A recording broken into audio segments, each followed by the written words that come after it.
Madalas ang nabibigyan ng diin ay yung drama, yung emosyon, yung mga dugo, mga sugat, mga galos, pagkakadapa, yung hirap. Magandang maunawa yon, pero dapat lampasan. At marating natin yung karunungan na maunawaan.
Bakit nga ba namatay at bakit nabuhay na muli?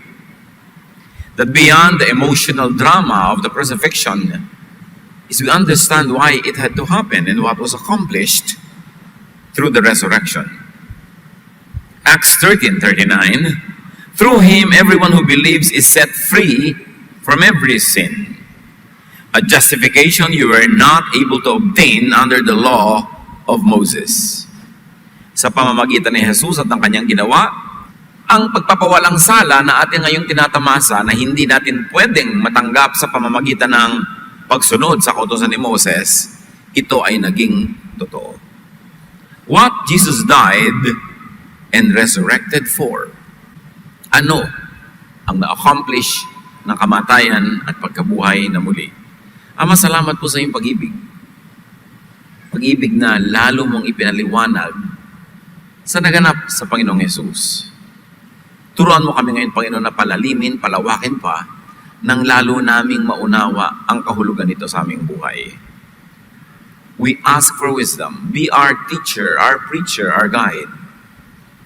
Hold us by the hand so we see the beautiful panorama, the beautiful reason why Jesus died and resurrected.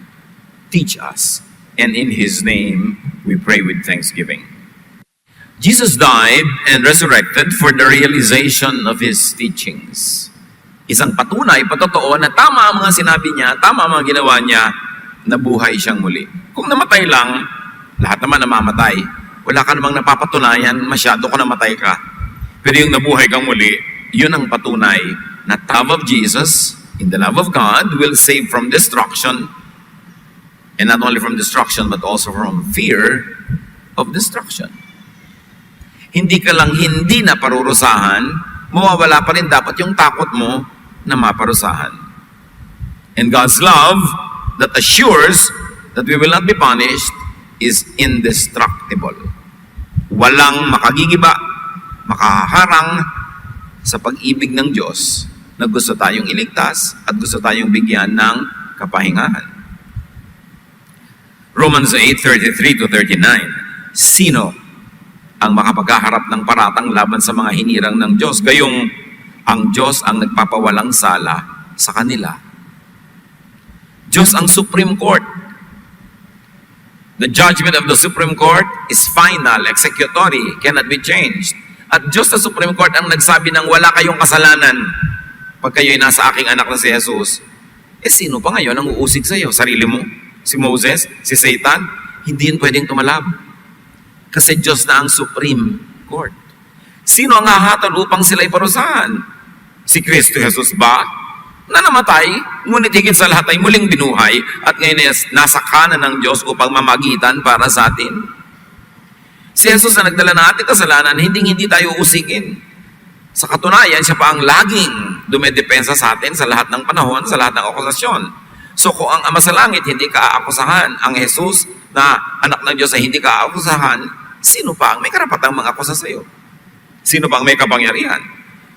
Sino ang makapaghihiwalay sa atin sa pag-ibig ni Kristo? Obviously, ang lahat ng sagot dito, wala.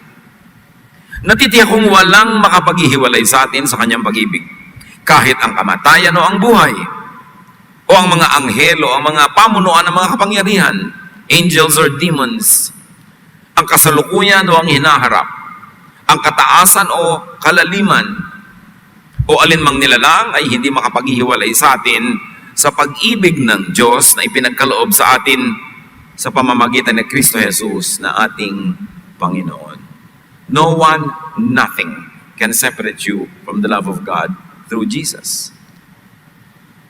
Therefore, you should not fear. Pero paano po yun? Kahit naman ako born again, kahit naman ako nag-church, nagkakasala pa rin ako. Salaga, hindi ako matatakot sa bunga noon. Di ba sabi nila, pagka nagkasala ka, tanggal na naman ang kaligtasan mo, puwera ka na naman. Sinless ka nga eh. And how do you become sinless? Not because you don't commit sin.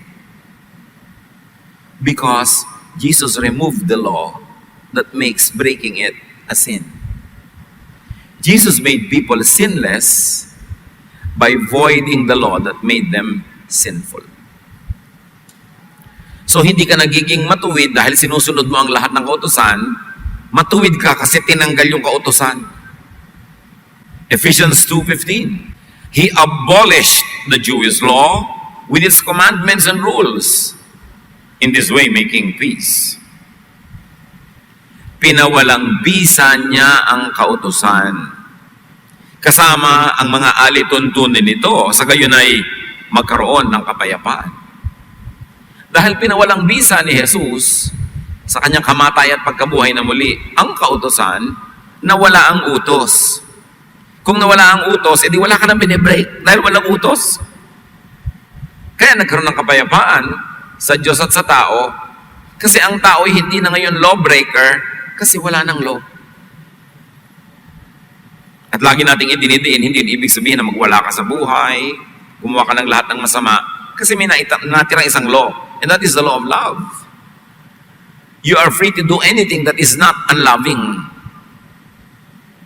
Pero kung sabihin mo, ay, free na pala ako, agawin kong asawa ng may asawa, hindi loving yon, lalo doon sa asawang naagawan. So, dapat sundin mo pa rin yon. Hindi ka pa rin dapat magnakaw. Hindi ka pa rin dapat manira ng kapwa, kasi hindi yon loving.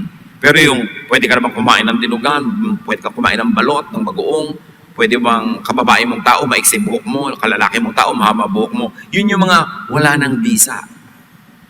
Kasi kahit man mahaba ang buhok mo, hindi ka naman nagiging unloving. Liban na lang ang baho-baho ng buhok mo, tapos pinaghahampasan mo sa lahat ng katabi mo, unloving na yun. Dapat iksian mo na yan. O kain ka ng kain ng dinugan, tapos hindi ka nagbabayad, o unloving pa rin yun. Kaya yung love, dapat mong i-apply sa law. Romans 10:4, sapagkat si Kristo ang kaganapan ng kautusan upang ituring na matuwid ng Diyos ang sinumang sumasampalataya kay Kristo. So pag sumasampalataya ka kay Kristo, itinuturing ka ng Diyos Ama sa langit na matuwid. Kasi para sa iyo, wala ng law. Dahil nananampalataya ka kay Kristo. Hebrews 10:14, by one sacrifice, He has made perfect forever those who are being made holy. So nananalig ka kay Jesus. Yung kamatayan at pagkabuhay niya muli, ginawa ka ng perfect forever. Kaya ang tanong ng iba, paano po yan? Tumanggap na ako kay Jesus, naging Christian ako, pero nagkulang ako, nagkasala ako, namatay ako, hindi ako nakapag-confess, o nakamatayan ko aking kasalanan, save pa po ba ako? Ano bang sabi? You were made perfect forever. Paano po yung kasalanan ko? Wala ka na ng kasalanan dahil di ba tinanggal na nga yung law? Bakit ang tigas ng ulo mo? Paano po yung kasalanan ko dahil unloving, di ba? Effective pa rin yung law. Well, nagkasala ka doon, tama, kasi meron pang law na to love. Yun ngayon ang binabayaran ni Jesus. Yung kulang mo doon, pupunan niya. Yung pagkakamali mo doon, huhugasan niya. Kaya Savior mo siya, ano man ang gawin mo. Kasi kung natatanggal pa rin ang kaligtasan mo pag nagkasala ka, hindi pwedeng sabihin sa iyo that you were made perfect forever. Dapat sinabi, you were made perfect until you commit a mistake again. At hindi pwedeng sabihin, you should have peace. Ang dapat sabihin mo, matakot ka, para sa kamali ka uli. Hindi ka na naman saved. Hindi pwedeng sabihin ni Jesus na have peace. Hindi niya pwedeng sabihin have rest. Because you cannot rest if you're always afraid to be imperfect. Because you will always be imperfect. So pag sinabi ni Jesus na I'll give you rest, have peace, kasama na sa usapan na, alam kong magkukulang ka pa rin. Yun nga, kaya ako namatay, kaya ako nabuhay na muli. Yun ang bayad sa pagkukulang mo. Hindi pwede ko na pong abusuhin. Aba, hindi. Kasi kung talagang mananampalataya ka sa akin, you will be loving. Hindi mo abusuhin yun. But you will be set free from 99% of the many other laws that used to make your life horrible and miserable and used to judge you for sinfulness because you cannot obey all the law. Romans 7:6. Ngunit malaya na tayo ngayon mula sa kautusan dahil namatay na tayo sa kasalanang dating umaalipin sa atin. Sabi mo, paano po ako namatay? Buhay na buhay ako. Yun nga, namatay nga si Jesus para sa iyo.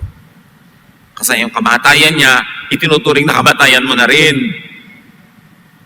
Nabuhay muli si Jesus. Binuhay ng Ama. Ibig sabihin, lahat ng kasalanan nating ibinunton sa Kanya, dinala niya sa hukay, mas higit ang Kanyang kabanalan kaysa kasalanang itinambak sa Kanya.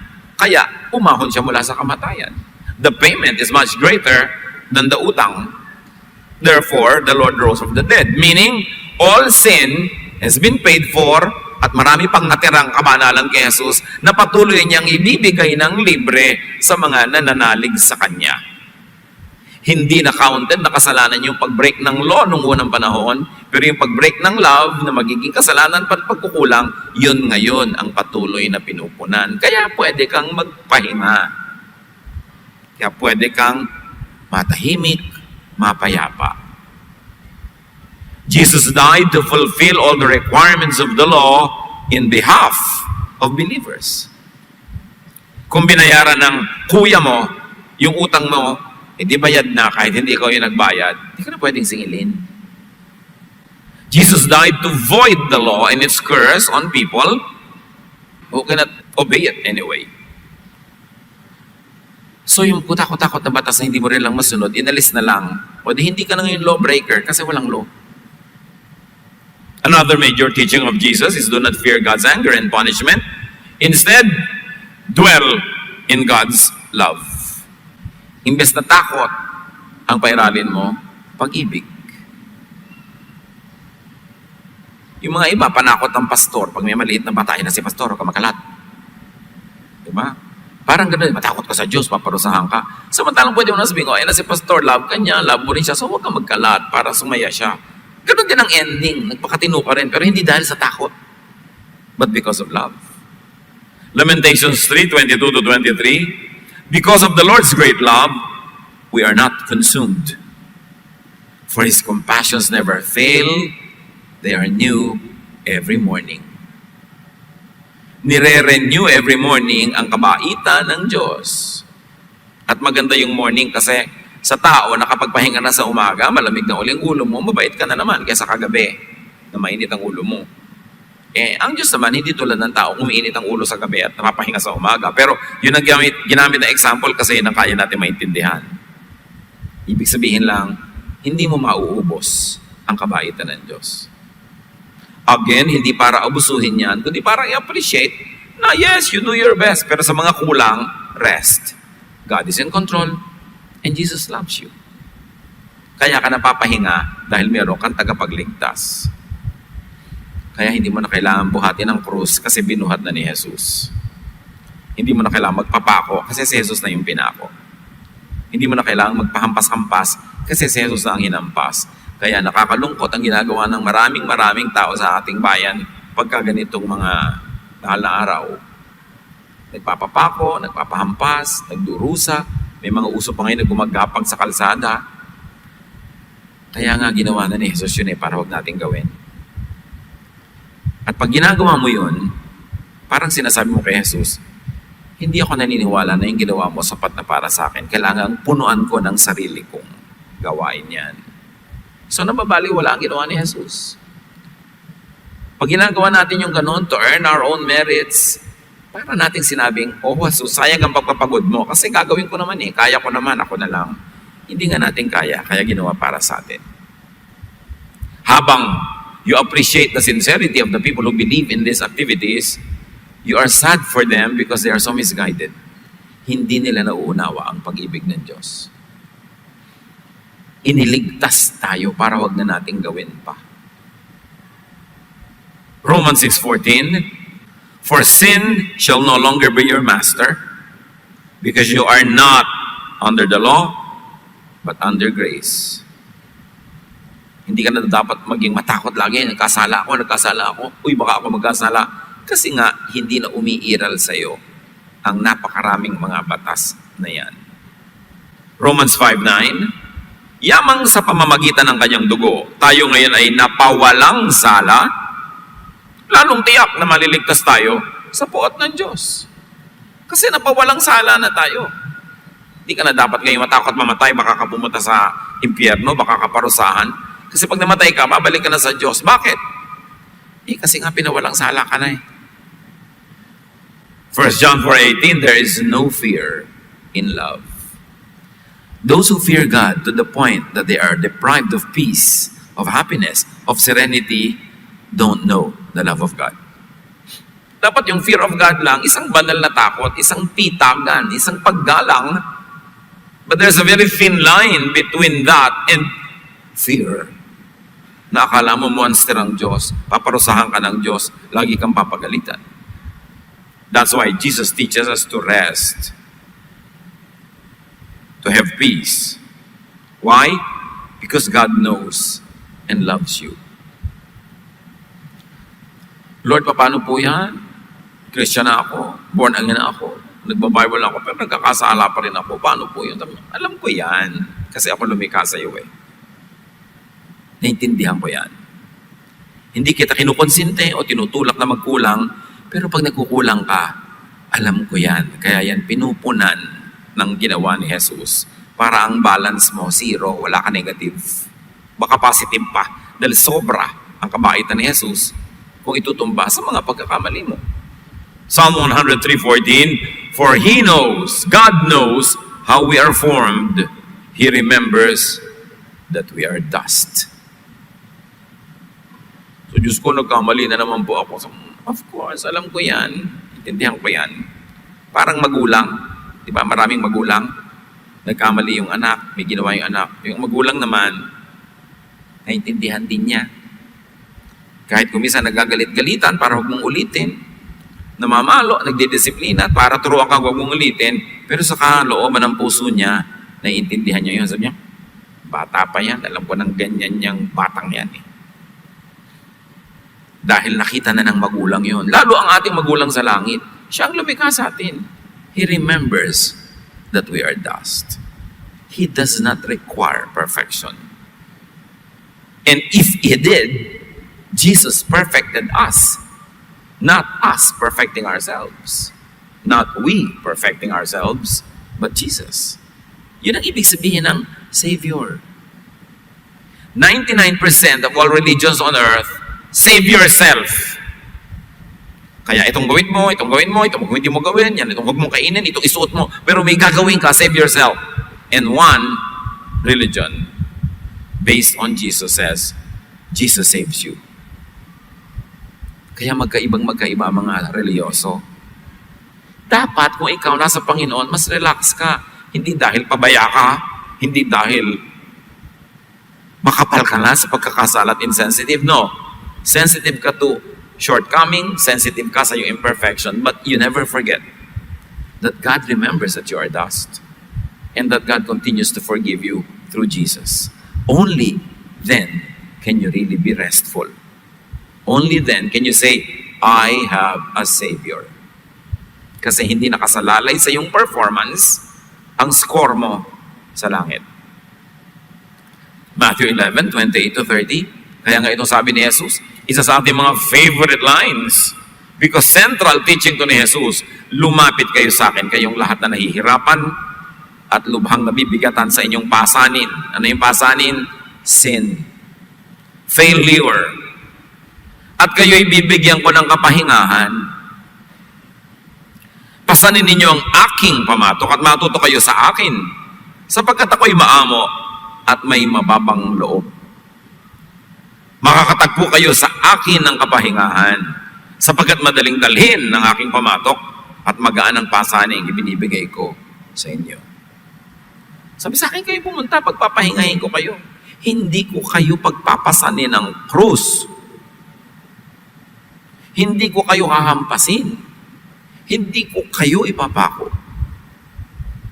Ako ang gumawa nun para akuin ang dapat ay gagawin ninyo.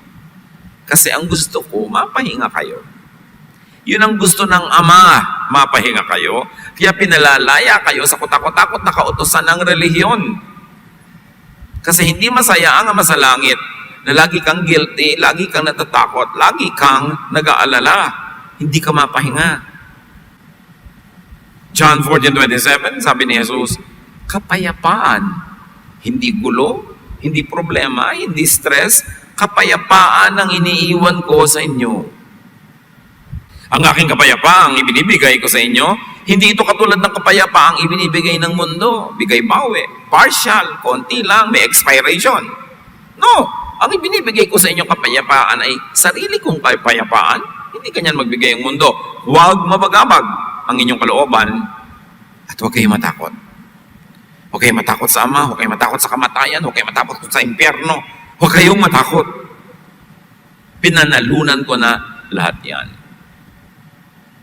Ecclesiastes 12:7, and the dust returns to the ground it came from at death, and the spirit returns to God who gave it. Bakit ka ngayon matatakot sa kamatayan? Ikaw na nasa Panginoon.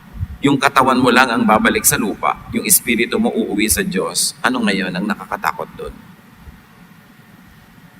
Pag inunawa natin ang ibig sabihin ng resurrection, si Jesus, inakay ka, dinala ka sa libingan, at dinala ka rin sa buhay na walang hanggan. 3 days lang naman siyang namatay. 3 days lang siyang patay. So tayo man, mamatay man yung katawan mo, sandali lang yun. Sa isang iglap, yung espiritu na buhay ay babalik sa Diyos na buhay. So rest and peace, not in being able to obey all the law, but in being above and free from the law is what Jesus gives us. So forget your fear of the law. And forget and stop scaring one another with the law. Pinawalang bisa na yon, tulad ng isang katermang verses na binasa natin. Romans 5:13, sin is not charged against anyone's account where there is no law. Paano ka magkakasala ay walang batas? Mahirap bang isipin yon? Pero maraming Kristiyano lito. Kristiyano sila, ibig sabihin, niligtas ni Jesus, pero takot na takot sa batas, at balik ng balik sa batas, at pinupukol ang batas sa makapwa. So, hindi Kristiyano ang tawag doon.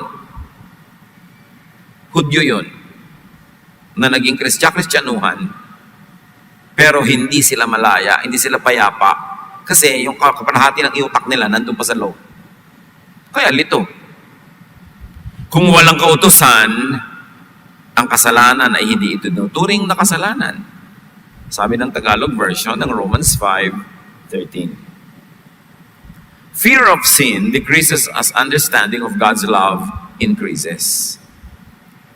Paano liliit ang takot natin sa kasalanan pag lumaki na yung pagkakilala natin sa pag-ibig? Kaya sabi ni John the Baptist, nung makita niya si Jesus, He, Jesus, must increase, I, John, must decrease. Bakit niya sinabi yon? In a manner of saying, John was saying, His grace must increase, and the laws I represent must decrease. Why? Because according to Luke 16:16, the law and the prophets were proclaimed only up to John. Ang mga batas ni Moses, ang mga katuruan ng mga propeta na hindi sangayon sa love ni Jesus, ha? Yung mga sangayon, tuloy pa yon. Pero yung salungat,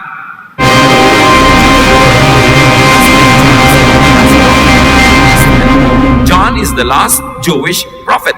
John is the last prophet that subscribed to the law. Sabi ng contemporary English version, the same Luke 16:16, until the time of John the Baptist, people had to obey the law of Moses and the book of the prophets. Hanggang kailan daw? Until John. Pagkatapos ni John, sarado na ang law and the prophets na hindi sangayon sa law of love ni Jesus. Yung sangayon, tuloy.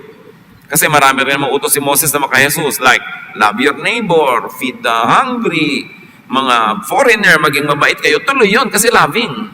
Pero lahat ng mga unloving, o ito nagkasala, batuhin hanggang mamatay, yun ang kinancel ni Jesus. Kaya yung babaeng caught in adultery, hindi niya pinabato. It's a very unloving act to kill sinners because you will have to kill yourself and everyone else. Kasi lahat sinners. So malinaw, ang linaw-linaw sa Luke 16:16, natapos na ang batas at mga propeta kay John. And in the New Testament, because the Old Testament ended, there's only one prophet. That prophet is Jesus, the prophet of love, your Savior and mine. Siya na lang ang mahalagang sundin. Salamat siyang natira. Kung nandiyan pa si Moses, paano ka? Kaya lang, sa New Testament din, maraming mga iba, mga teacher, kahit sa loob ng New Testament nakasulat, na nagturo pa rin ang mga katuruan na hindi talaga agree sa teaching ni Jesus. Yung iba salungat pa. So alam nyo, gagamit kayo ng Jesus filter. Yung buong Old Testament at New Testament, sasalain nyo sa love of Jesus. Lahat ng papasa tuloy. Yung hindi napapasa, yun ang ibinaon ni Jesus, iniwan sa libingan. At pagkatapos ng New Testament, 2,000 years of Christianity, marami pa ulit na imbentong mga batas ang mga leaders ng iba't ibang mga sekta, mga kongregasyon. Sasalain nyo rin yun sa turo ni Jesus. Kasi kung hindi loving, dapat hindi na rin siya pairalin pa. Because only one law was given. The law of love. Sabi ni John, the law, the prophets, fear of God, fear of death, failure, sin must decrease because Jesus must increase. The law of impenetrability, only one thing occupies one place at one time. So either the law or grace will occupy your heart. Kristiyano ka na, isip mo, ibang law ang umiiral sa akin, huwag natin paghalu-haluin na parang salad yan. Kayong nagsisikap na maging matuwid sa pamamagitan ng pagtupad sa kautusan, inihihiwalay ninyo ang sarili kay Kristo at napalayo kayo sa kagandahang loob ng Diyos. So those who try to be righteous by obeying the law, separate themselves from Jesus and from God. Kasi sinasarili nyo yung role ni Jesus, inaagaw nyo, kayo ang Savior ng inyong sarili. Sinabi na nga hanggang kay John lang yung law and prophets, babalik ka pa doon, di humihiwalay ka kay law na natira. Doon ko pa Savior si Jesus hanggang ngayon. Pinupuno niya ako sa tuwing kulang ko. Gustong-gusto niya naman yan, ano? Siyempre, gusto natin yon. Kaya nga tayo may Savior, but not to abuse that. Dapat ang sukli natin sa kabaitan ng Diyos, hindi pag-abuso, kundi kabaitan din. Hindi dahil takot tayo maparusahan, kundi dahil gusto natin siyang bigyan ng kasiyahan. Kasi ang umiiral pag-ibig, hindi takot. Pati mga weaknesses. Ano, Christian ka na, may weakness ka pa? Akala kasi ng iba, pagiging Christian, magic, perfect ka na. Kaya ikaw ngayon, nagigilty ka kasi hindi ka perfect. At nagiging judgmental ka sa iba dahil hindi perfect. Dahil iniisip mo na, wrong. You were already made perfect.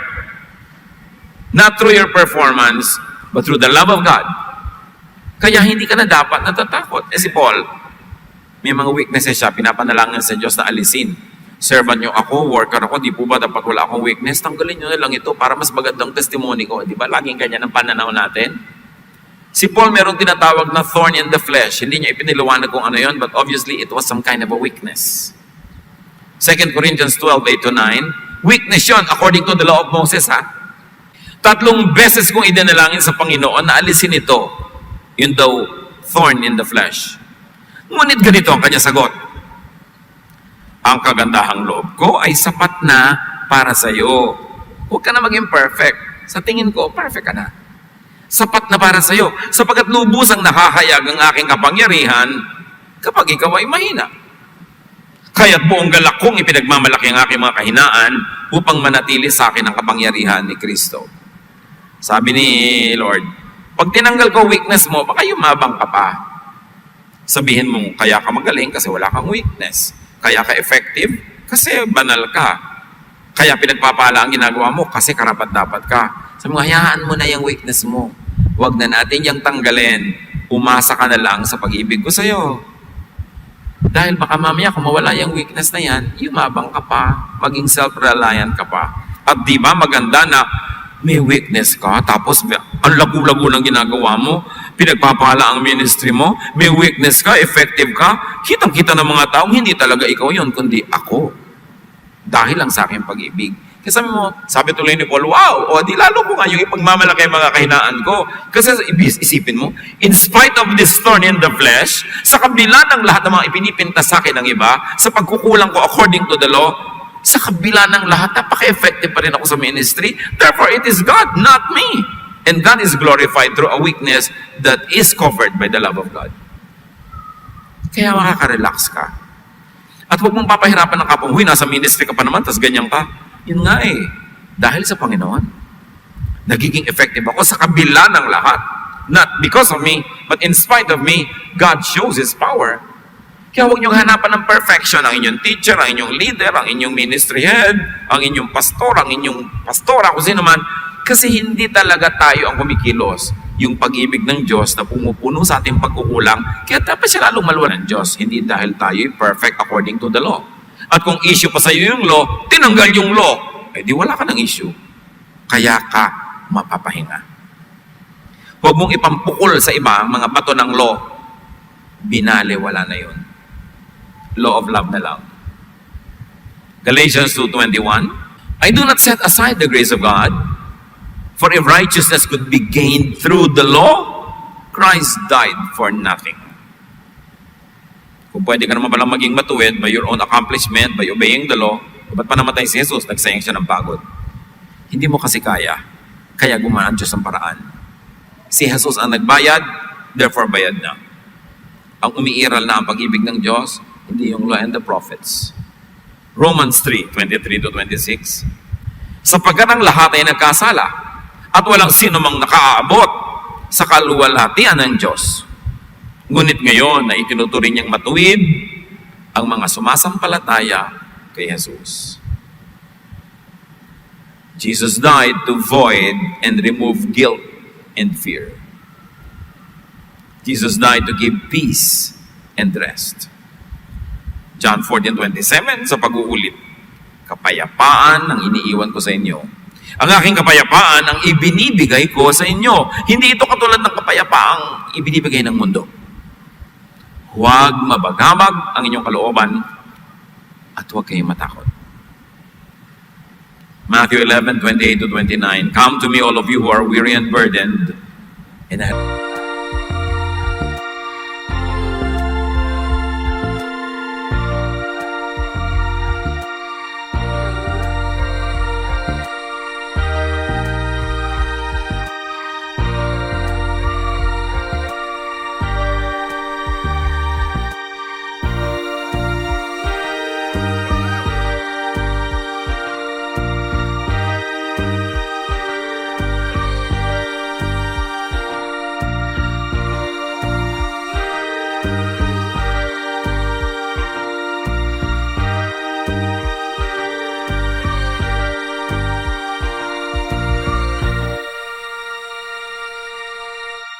I'll give you rest.